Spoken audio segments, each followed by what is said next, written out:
untuk fan ini dia ada solar. Tengok, dia sudah automatik jalan.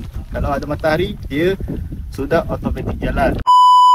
Salam sejahtera kawan-kawan semua.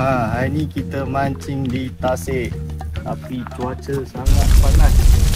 Jangan risau, kita ada keluaran terbaru iaitu Thomann Solar Fan Head. Okey, dia didatangkan dengan 2 kipas dekat sini. Jadi you tak rasa panas. Okey, untuk fan ini dia ada solar. Tengok, dia sudah automatik jalan. Kalau ada matahari, dia sudah automatik jalan. Lepas tu dia boleh adjust. Boleh tengok, dia boleh adjust. Nak sini, nak kena dekat muka sini pun boleh. Nak kena dekat pipi sini pun boleh. Okey. Dia menggunakan USB Type C untuk cas. Untuk kabel kita sudah sediakan. Okey, on off dia boleh buka dekat sini. Senang saja. Ni on, ini off. Okey. Untuk dia punya speed pula, dia ada 3 speed. Anda boleh tekan dekat butang inilah. Okey, tekan. Ini 1, ini 2, ini 3.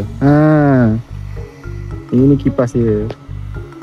Okey, untuk ini pula you boleh adjustkan untuk ketatkan ikut keselesaan anda. Untuk topi ini jangan risau, dia ada datang lagi dengan 1 kipas punya. Kalau anda tak suka 2 kipas dekat sini, anda boleh pilih yang 1 kipas sahaja.